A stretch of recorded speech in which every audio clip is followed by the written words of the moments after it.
Llegó Germán Schreck, nuestro psicólogo de cabecera. ¿Cómo andás, Germán? Buenas tardes, Adriana, buenas tardes, Leo, buenas tardes a todo el equipo.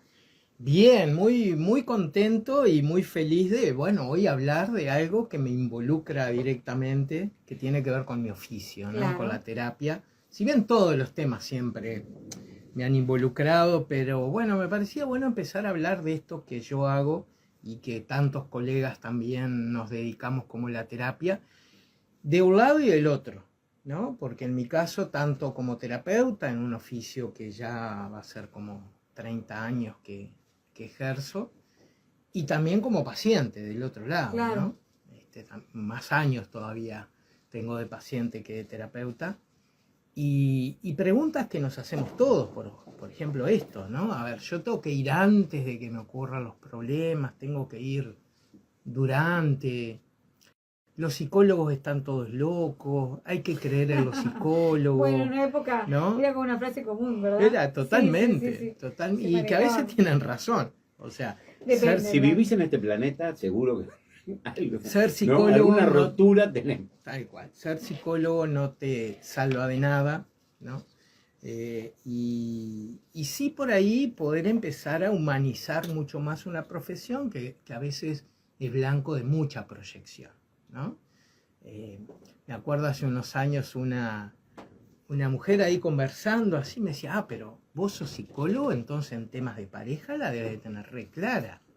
Y yo dije, si supiera, o sea, porque los psicólogos muchas veces tenemos mucha claridad para acompañar a otros. Claro. Porque es diferente, ¿no? En realidad, también los médicos dicen, los médicos somos los peores pacientes, ¿no? Porque muchos médicos que dan muy buenos consejos de salud no necesariamente cuidan su salud como aconsejan a otros hacerlo. Y los psicólogos, primero que nada, somos personas, somos seres humanos que vamos atravesando distintas vicisitudes a lo largo de la vida, cosa que nos pasa a todos, que sí tenemos una ventaja y que yo agradezco muchísimo a mi profesión. Es que a partir de conocer la vida y de las experiencias de otros, yo creo que me he ahorrado más de algún problema en la vida, ¿no? En esto que vos ves a alguien. Te anticipa lo que no deberías hacer. Y sí, con esto también dejo claro que a veces, aunque lo sepa, lo hago igual. O sea, bueno, ¿no? el ser humano tropieza 2 veces con la misma piedra. Exacto. Entonces, primero está bueno empezar planteando esto. Y también yo decía que bueno empezar pensando qué es la psicología y qué son los psicólogos, la terapia para la humanidad en general, ¿no? Y ahí podemos rastrear algunos comienzos históricos, ¿no? ¿Quiénes eran los primeros psicólogos de la humanidad? Los chamanes, los brujos de las tribus. Eran quienes, ante determinadas circunstancias, de manera grupal a toda la comunidad, o a veces también individual, daba orientaciones, por supuesto en una perspectiva, podríamos llamarlo muy mística, ¿no? Me imagino un chamán diciendo, bueno, yo soñé que vos tenés que hacer tal cosa, no digo que sea así, ¿no? Tuve tal visión, entonces tenés que tener cuidado con esto, prestar atención a esto, ¿no? Poco más acá en el tiempo, ese lugar lo ocuparon los religiosos de distintos cultos, ¿no? Después los docentes, ¿no? Los maestros, no los maestros de escuela, sino los maestros de manera genérica, también cumplían este rol de orientar, de acompañar. Y bueno, después llegamos a la actualidad y sí, habemos algunos que hemos adoptado una profesión que básicamente a mí me gusta definirla como una tarea de acompañar a alguien que está en una situación crítica en su vida. Cuando hablamos de una situación crítica, no hablamos necesariamente ni que tenga una crisis nerviosa, ni que tenga una crisis porque en realidad las personas van a terapia no cuando están tranquilas, cuando están en el mejor momento de su vida. Claro. Ahí un poco empezamos a responder eso, ¿no? La psicología preventiva, si podemos llamarla de esa manera, tiene que ver con adoptar pautas de relacionamiento, de conducta, claridad, que te previenen la aparición de distintas circunstancias, ¿no? Mucho de lo preventivo en psicología podríamos verlo en el rol de los padres, ¿no? Yo creo que cuanto mejor padre yo sea, también voy a estar ayudando a que mis hijos puedan encaminar su vida. Igual ya sé que van a ir a terapia, van a hablar de mí mal todo el tiempo, como es adecuado que lo hagan, pero por ahí es una manera de prevenir algunas cosas. Pero sí es cierto que las personas van a la terapia no porque les guste ir a terapia. Y acá yo también pensaba hoy, ¿no? La gente dice, ay, a mí me encanta ir a terapia, me encanta. Es como la gente que, imagínate a alguien te diga, a mí me encanta ir al dentista, adoro ir al dentista, me siento tan bien. No creo, lo del dentista tengo claro que no creo que haya un ser humano que le guste ir al dentista, pero sí con el psicólogo algo similar, porque tal vez no es que te guste, tal vez tiene que ver con el bienestar que tú percibís en la manera de que ese acompañamiento profesional te permite ver tu realidad, te permite tomar buenas decisiones. No creo que a nadie le guste ir al psicólogo, especialmente si un psicólogo o una psicóloga está haciendo bien su trabajo. Parte de la técnica y de lo que se trabaja en una psicoterapia es abrir un espacio de confianza, abrir un espacio receptivo, sin juicio. Ahora, no es un espacio de comodidad. Para estar cómodo me quedo en mi casa con mi vida haciendo lo que quiero, porque en realidad es una comodidad que muchas veces me desencadena en situaciones críticas. ¿Qué es la comodidad? La comodidad. La comodidad psicológica. Bien, la comodidad.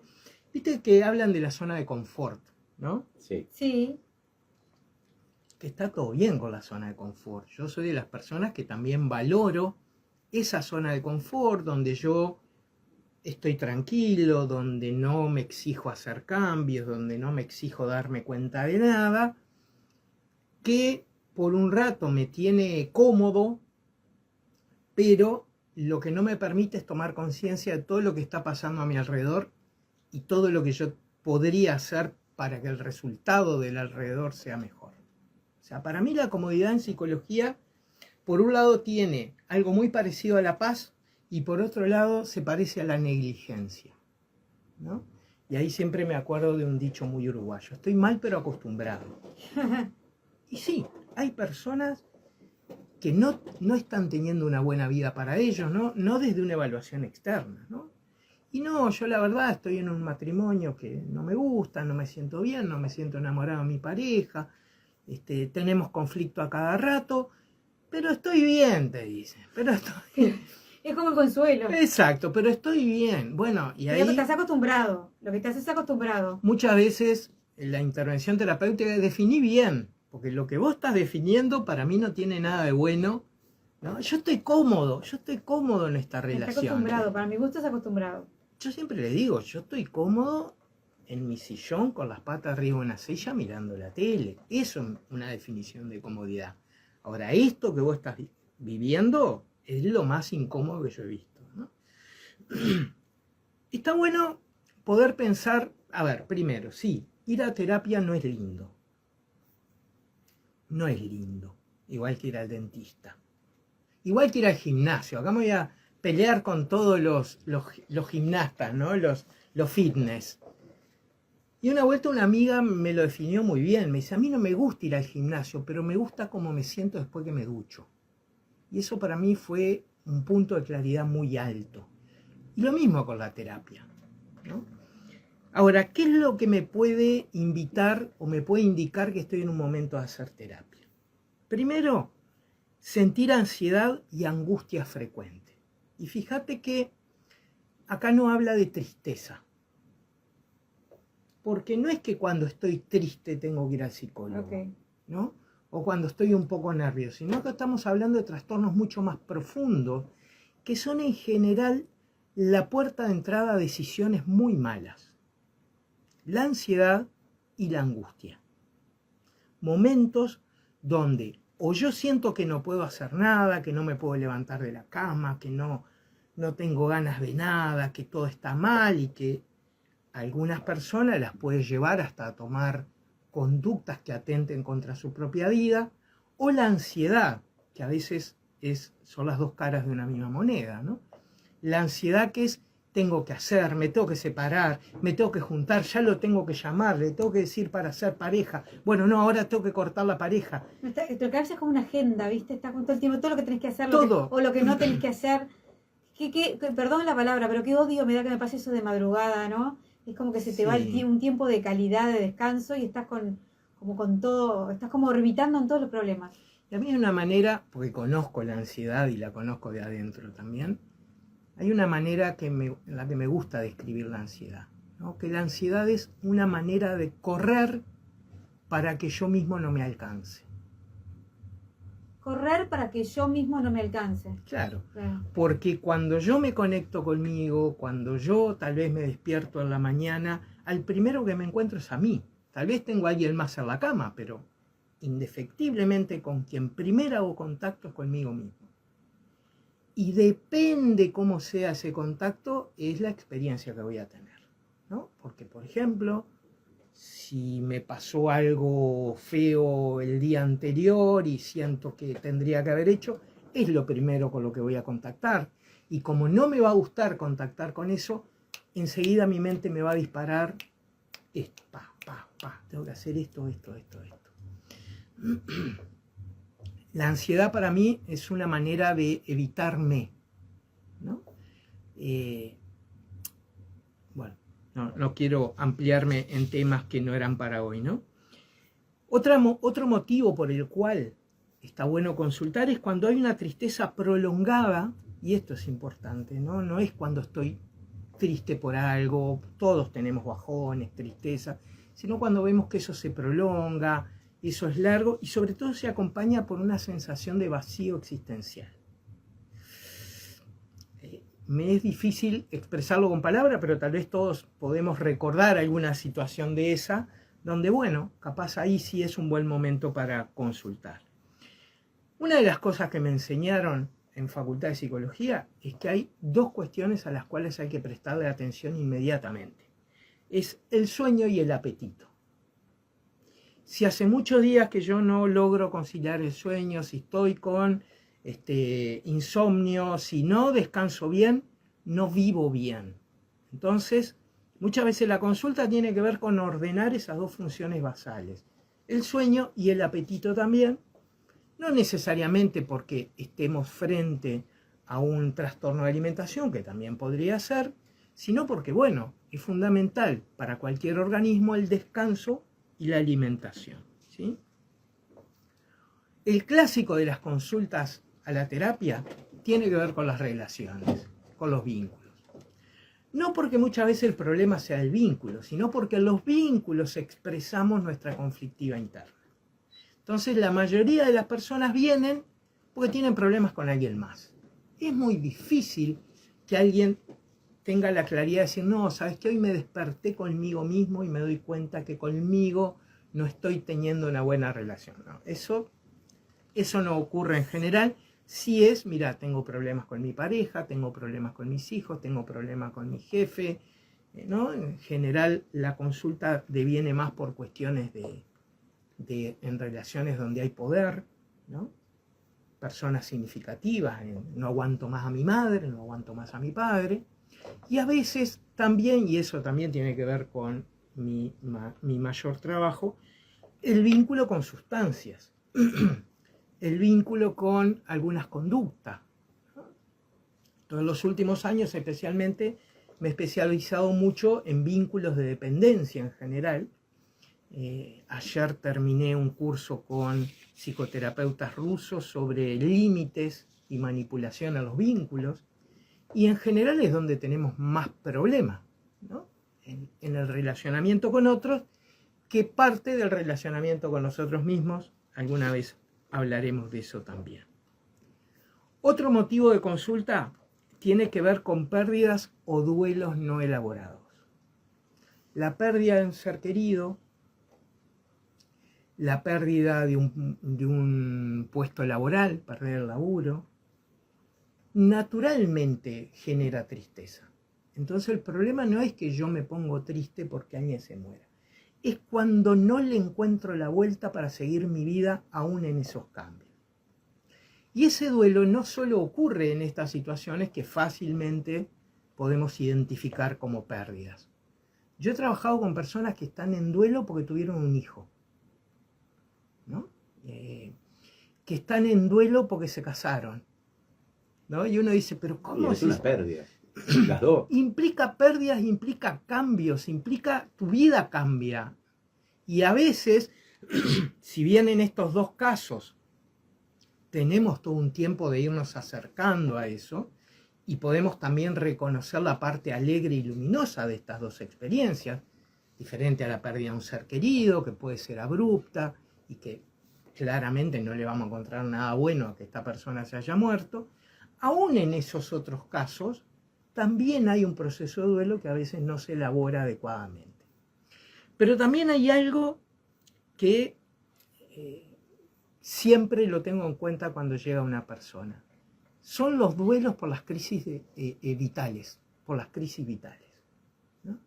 He dicho muchas veces acá y repito que nuestra vida cambia cada 7 años. ¿Por qué 7 y no 8 o 6? Bueno, 8 o 6 también.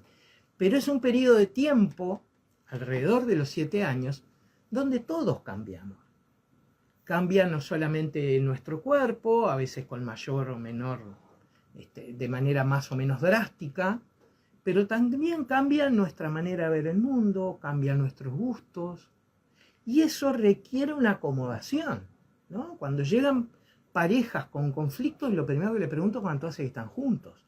Y si me da un múltiplo de 7, yo ya me oriento hacia ahí. Que en realidad es lo que genera los conflictos de pareja, es precisamente no aceptar que ambos cambiamos. Y 2 cositas más.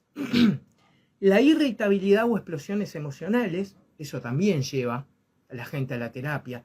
No sé qué me pasó, yo no soy así, pero rompí todo, o le grité y yo no soy así. Eso me encanta porque en el proceso descubrimos que también sos así y no está mal, ¿no? Y, como decía también, conductas adictivas u autodestructivas también son parte de las consultas más frecuentes a un psicólogo. Hermano, hacemos una pausa, ya venimos. Pregunto, mucha gente dice que no va al psicólogo por 3 razones. Porque no tiene plata, es una razón que, bueno, digo, difícil de acomodarla. No depende, obviamente, únicamente de la persona, o sea, puede querer ir, pero no puede, está bien. Porque le parece que no quieren estar 2 años, 3 años yendo a terapia porque piensan que la terapia dura in eternum, o porque no quieren ir a sufrir. Vos nos estás diciendo que al psicólogo se empieza a ir por sufrimiento. Se empieza a ir por sufrimiento, exactamente. Entonces, te pregunto, ¿cuándo se deja de ir? Cuando el sufrimiento se transforma en dolor y se atraviesa ese dolor, sí, acompañado por un profesional, ¿no? Te voy a responder los puntos que además me parecen claves. Sí, decime. No, dale. No, primero diferenciar, empiezo por el tercero, diferenciar dolor de sufrimiento. De sufrimiento, ¿no? sí. Como dicen las filosofías orientales, el dolor es inevitable, el sufrimiento es opcional, ¿no? Okay. Entendiendo el dolor como una parte fundamental de la vida de todos nosotros. Vivir duele. Desde que llegamos al mundo hasta que lo atravesamos, y algo que puede significar la ausencia de dolor, según las personas que han ido y vuelto, es la muerte. O sea, esa sensación de plenitud absoluta que se siente, según los que han tenido esa experiencia, en el momento de la muerte. El resto también implica dolor. Y todos podemos fácilmente reconocer situaciones dolorosas en las que hemos vivido. ¿Qué es lo que produce el sufrimiento? En esencia es resistirse al dolor. Donde aquella situación que en principio te puede provocar dolor, se amplía desde esta perspectiva de no aceptar. Un ejemplo más habitual, termina una relación de pareja. ¿Duele? Claro que duele. Aunque vos hayas sido quien decidió terminar esa relación, duele. Duele, da miedo, da inseguridad, da incertidumbre y lleva todo un proceso de duelo, precisamente, que es como la manera de hacer que el dolor se incorpore en su vida, casi como un proceso de digestión. Después, naturalmente, ese dolor da paso a otras cosas, como el sentirte bien contigo mismo, o si estás con otra persona, el disfrute. El sufrimiento es cuando al resistirte al dolor, una y otra vez el dolor aparece, ¿no? Entonces, ir al psicólogo, sí, muchas veces uno va desde el sufrimiento, pero el movimiento terapéutico es abrir el espacio para el dolor y transitarlo juntos, sabiendo que el dolor termina, ¿no? La duración, voy del 3 al 1. Es cierto que históricamente, especialmente desde el enfoque psicoanalítico, la idea que se tenía de una psicoterapia eran años. Y hasta el día de hoy conocemos personas, 50, 60 años, que te dicen, yo hace 15 años estoy con el psicólogo y voy 2 veces por semana, ¿no? Eso en realidad corresponde a una técnica, a un enfoque que hasta hoy en día la mayoría de los psicoanalistas se han ayornado a esto, ¿no? O sea, primero porque la vida es mucho más vertiginosa y nuestras vidas son más vertiginosas. Si yo tengo que destinar 3 días para ir al psicólogo, mi agenda se ve muy trastocada. Entonces, en realidad, la gente hoy, primero, no tiene mucho tiempo disponible. Segundo, ¿no? Esta cuestión del vértigo hace que procesos que duren años nos parecen eternos, ¿sí? Y también hay una cuestión económica de lo que vamos a hablar en un ratito, que es el costo de la psicoterapia, ¿no? Hoy en día la mayoría de propuestas psicoterapéuticas tienen que ver con lo que yo llamo un proceso de base, sí, un tiempo en el que vos vas a ir al psicólogo, un periodo determinado, que puede medirse en 1 año, tal vez 2 años, donde, bueno, es tu primer acercamiento, empezás a trabajar, tenés mucho para laburar de lo que viene de atrás, vas a hablar de tu mamá, de tu papá, pero sobre todo enfocado en tu presente. Pero después de ese proceso ocurren visitas esporádicas, que es la situación en la que estamos muchos de nosotros. Yo hice hace muchísimos años un proceso de base que creo que me llevó 1 año y medio, 2 años, y después 2 por 3, cuando la vida me propone algún desafío y necesito ayuda, voy por un periodo corto. ¿Por sufrimiento? Muchas veces por sufrimiento, sí, por no saber cómo resolver situaciones, por sentirme muy mal, por sentirme perdido, ¿no? Y esto lo define una ex paciente salteña que siempre me gustó mucho cómo lo dice, y 2 por 3 me llama y me dice, necesito una alineadita, ¿no? Necesito alinear un poco el vehículo. Es como que saliste del eje, ¿no? Claro. Del eje. Empecé a morder la banquina y como no me quiero despistar, te está yendo por un lado solo, ¿no? Ahí está. Exacto. Y después vamos al precio. ¿Ir al psicólogo es caro? No. Ir al psicólogo es costoso. Hay opciones costosas. Y ahí entramos como a ver algunas cosas. ¿Por qué digo que no es caro? Bueno, caro es mandarte macanas. Caro es chocar con el auto y lastimar a alguien, más allá de lo humano, de decisiones de las cuales te arrepentís al ratito, ¿no? Es lo mismo cuando la gente dice, es caro el dentista, y depende a qué hora te agarre el dolor de muela, ¿tá? ¿Es costoso? Sí, es costoso, pero hoy en día hay un montón de opciones que se ajustan a la posibilidad económica de mucha gente, algo que cuando yo era adolescente no existía. Por ejemplo, hoy en día, pero son opciones que hoy en día están disponibles para personas que no tienen la real capacidad económica de afrontar una psicoterapia. Ahora bien,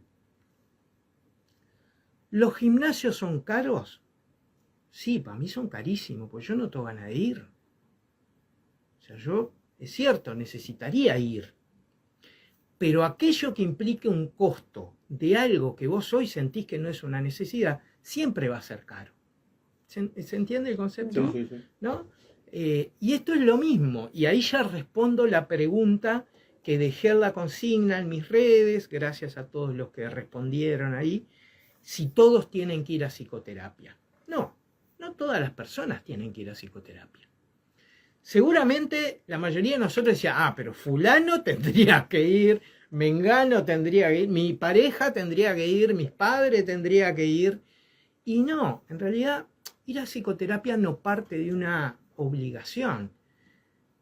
El concurrir a una psicoterapia tiene que partir de una necesidad, y de una necesidad personal sentida, que entre otras cosas eso va a definir si es caro o barato poder acceder a un profesional, ¿no?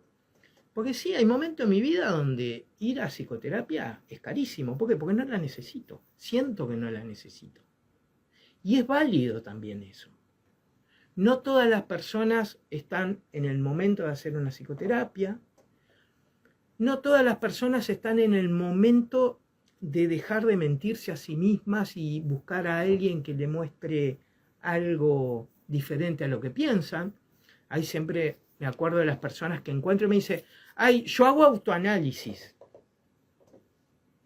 Y a mí siempre me causa gracia. El autoanálisis es una técnica que fue descrita por el psicoanálisis. Freud hacía autoanálisis. Así le fue, no sé si conocen la historia de Freud, ¿no? Pero el autoanálisis es como jugar al solitario con uno mismo. En el autoanálisis, que es diferente a la conexión conmigo y a la autorreflexión, ¿no? En esta idea de que yo soy quien mejor me conozco, es falsa. En general no nos conocemos. Más que jugar al solitario, jugar al ajedrez. Eso es mejor todavía. Exacto. Jugar al ajedrez conmigo mismo y estar contento porque siempre gano, ¿no? Entonces, esa cuestión, hay muchas personas que lo sienten así. Yo nunca, las personas veteranas, ¿no? Que cuando yo los conozco, dicen, yo nunca fui al psicólogo y así crié a mis hijos. Y la cuestión es que yo conozco a los hijos y ahí digo, claro, ahí entiendo. Claro, ahí te das cuenta. Esto explica, pero no respondes nada, no decís nada. No, por supuesto. Solamente... Y además, cuanto más alto el precio de la sesión del psicólogo o la psicóloga, mejor es.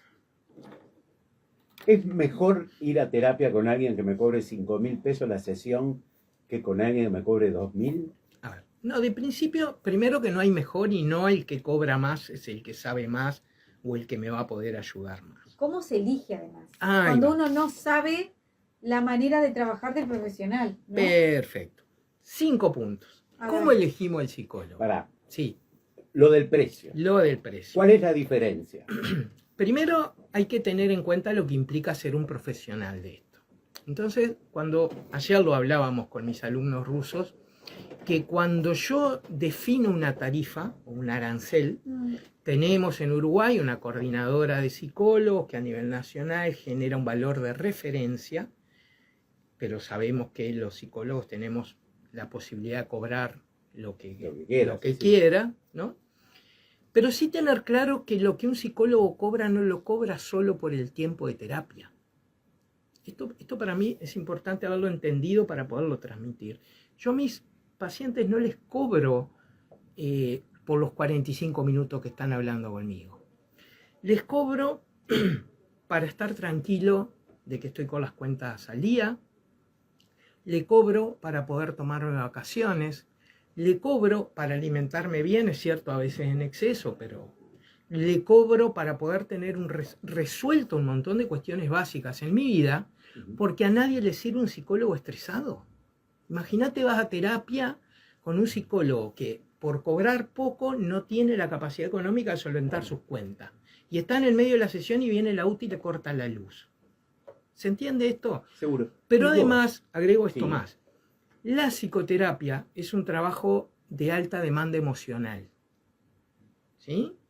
Lo cual hace que, depende de la edad, depende de las características, tampoco podemos tener 40 pacientes semanales. O sea, sí hay un límite en cuanto a la disponibilidad que vos podés tener emocionalmente para acompañar procesos. Entonces eso a veces hace que el valor sea alto. Y el trabajo, porque vos ves que el psicólogo anota cosas. ¿Bien? Vos dejas de ir, vas a la otra semana o a la otra, de acuerdo al régimen que tengas, tocas timbre, sale el paciente anterior, entras vos, y la persona empieza la terapia, se acuerda perfectamente los nombres que dijiste hace un mes, o las situaciones, o quién sos. No es que llegás vos y averiguas quién sos. ¿Hay fuera de la hora terapéutica algún contacto con esas cosas que se anota, alguna revisión, por dónde agarrarlo, un estudio, o son anotaciones que, bueno, están allí para estar presentes en la próxima sesión? Primero te diría que esto depende de cada terapeuta. Y en mi trabajo como supervisor de otros terapeutas, conozco gente que sí, que en esos 15 minutos, que no está bueno que cuando vos llegues a terapia se vaya el otro, ¿no? Yo en eso, además, por haber trabajado en una ciudad pequeña del interior, tengo mucho cuidado que no se crucen los pacientes. Claro, porque tal vez acá en Montevideo no es tan común, pero en el interior, que otro me vea que yo voy al psicólogo, no gusta, no bien, gusta. No siente cómodo. No, no siglo creo. XX. No. A ver, sí ha cambiado en mis inicios. Yo a veces tenía la sensación que mi consultorio era como el prostíbulo, ¿no? Porque la gente en el prostíbulo del pueblo va, pero no quiere que nadie lo reconozca. En el consultorio me pasaba lo mismo. O sea, salvando todas las distancias. Pero por supuesto, y no cumplo el mismo rol que se sí. cumple en el prostíbulo, ¿no? Pero sí era claro que las personas no querían que se supiera mucho. Claro. Imagínate que te encontrás con un amigo que no sabías que está yendo a terapia. Son situaciones que yo evito. Da para pensar, estás teniendo un problema. Exacto. Lo mismo cuando alguien me pregunta, ¿y Lorenzo es tu paciente? Si lo fuera, jamás lo diría. O sea, yo en general no. Pero es una cuestión del psicólogo. No hace a la terapia. Que venga, salga, entre yo, no hace que el psicólogo sea menos psicólogo. No es que puede pasar. Más también. allá de lo social. Puede pasar. O sea, la cuestión es brindar la mayor confianza y tranquilidad al paciente que vos tenés, entre ellos en cuanto a la confidencialidad y la privacidad en esa situación. Me olvidé lo que me preguntaste. No, te preguntaba si estudiaba esas notas. Entonces, tenés colegas. Si hay un estudio. Colegas, y después sí, porque quedó planteado lo de Adri. Ahí tenés colegas que sí, que se toman todo un trabajo previo de leer notas, de ver. A ver, eso está muy bueno, no es imprescindible. Yo te podría decir que con algunos pacientes a veces reviso un poco, sobre todo si veo la agenda un nombre que mucho no ubico, ¿no? Porque después tenés paciente que lo venís tratando hace tiempo y ya sabés. Se llama normal, ¿no? Los vínculos te lleva a saber más.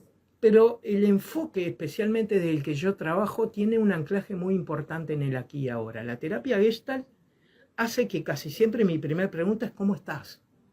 O sea, yo parto del hoy, de cómo estás hoy. Por supuesto que además por mi dificultad la retención de nombres, y eso más allá de los avances de la edad, tiene que ver con que yo escucho cosas significativas de un montón de gente por día. Esto también es algo que hablamos a veces entre colegas. Yo no sé si otras personas tienen tantos vínculos significativos con personas. Personas que vienen... Mucha información la que recibís en el día. Mucha información, lo cual hace que sí, yo tome tal vez algunas notas básicas, para que cuando Adriana me hable de Carlitos, yo voy a mi nota y ya sé quién es Carlitos, ¿no? No tengo que preguntarle toda la vez. Obvio, claro. ¿Sí? Entonces sí puede haber colegas que hagan todo un trabajo previo y otros que no, y también para mí depende mucho del paciente que va a venir. Claro. La pregunta era... ¿Cómo elegir entonces? Porque vos me hablás de la Gestalt. Terapia Gestalt. Ahí está, pero hay varios tipos. ¿Y cómo sé yo, paciente, que nunca me enfrenté a una, a quién le voy a tocar la puerta? Ahí va. Primero, partamos de la base que el exceso de información y de opciones de saber hace que muchas personas ya vengan más o menos sabiendo a qué vienen. ¿Sí? Sí, por supuesto, hace 30 años atrás hablabas en Paysandú de terapia Gestalt, la gente no tenía ni idea. Hoy encuentro que la gente viene orientada. También muchas veces la gente viene referida por otros, ¿sí? Claro. Más allá de mi presencia en las redes, yo nunca tuve publicidad, por ejemplo. Nunca se me ocurrió hacer publicidad. Entonces, la gente que llega a mí es o porque me escuchó en un programa en la radio, pero principalmente porque tiene un amigo o otro colega que le habló de mí. Que te consultó y... Ahí va. Y ahí tenemos claro que como con cualquier vínculo, hay que empezar con un encuentro. Lo que a veces de la técnica se llama la entrevista-recepción, ¿no? Estrictamente en ese primer encuentro no empieza un proceso terapéutico. ¿Por qué? Porque ahí es donde me voy a enterar qué es lo que vos necesitás, cuál es la situación que estás viviendo, donde vos me vas a conocer y en ese primer encuentro vas a empezar a tener una idea si tenés ganas de seguir trabajando conmigo. Y yo también como terapeuta en ese primer encuentro voy a ver si te puedo ayudar o no. Yo he tenido personas que vienen a la consulta a plantear una situación y yo les digo, vos sabés que con eso yo no te puedo ayudar. Mira. Y ahí lo que se hace es una referencia, que es donde yo le doy el teléfono de un colega o de una colega que sí siento que la puede ayudar, ¿sí? Entonces, primero, si te estás planteando ir a un psicólogo por primera vez, y esto es importante, si vos ya tuviste procesos anteriores, ya estás ubicado en si quiero más de lo mismo, si tuve psicoanálisis, voy a buscar un psicoanalista, si tuve psicoanálisis y quiero probar otra cosa o siento que no me ayudó mucho, busco otra opción, lo mismo cognitivo-conductual, lo que sea. Entonces lo primero es preguntarme qué busco, qué necesito, qué quiero, para qué necesito acompañamiento y ayuda en este momento de mi vida. Y ahí sí muchas veces entra un proceso, bueno, a ver, no, porque me hablaron de este que hace hipnosis. Me hablaron de esta que conjuga la psicología con la astrología y a mí la astrología me gusta mucho, entonces me gustaría más ese perfil, ¿sí? También para mí es importante la edad del terapeuta, ¿no? Y ni hablar del sexo, o sea, del género vendría a ser, ¿no? ¿Con qué me sentiría más cómodo ahora? ¿Con un hombre o con una mujer? O al revés, ¿qué es lo que siento que más me desafiaría? ¿Un terapeuta hombre o un terapeuta mujer? ¿O una terapeuta trans? O lo que sea, ¿no? Tener claro qué es lo que quiero. Ver, a lo mejor puedo ver en redes o desde alguna publicación que tenga algunos aspectos generales de la propuesta terapéutica. Y en ese primer encuentro, sí hay algunos elementos que está bueno que el paciente tenga en cuenta. Primero, ¿se siente escuchado de verdad por el terapeuta? ¿Se siente confiado? ¿Siente un respaldo, confianza? ¿Se siente juzgado o se siente acompañado? ¿Sí? Hay un respeto por los tiempos, y esto para mí es importante, ¿no? Porque yo he recibido personas que dicen, no, pero yo tuve una experiencia anterior, pero iba como rápido, me quería llevar para acá, para allá, ¿no? O otro, o al revés. No, pero en esa primera entrevista no pasó nada y yo quería ya una respuesta, ¿sí? Tener claro que acá hay una cuestión de vibración personal. Yo tengo que al salir de esa primera entrevista o al terminar esa primera entrevista, sentir que algo entre nosotros funciona, vibra. Como, acá sí hay algo que va a pasar, ¿no? Porque nuestro trabajo, el trabajo de los psicólogos, tiene que ver con el vínculo. Y esa primera entrevista es el comienzo de un nuevo vínculo. Y es ahí donde tenemos que poner el foco. Claro, puede que entonces vayas a una primera entrevista y después decidas que no.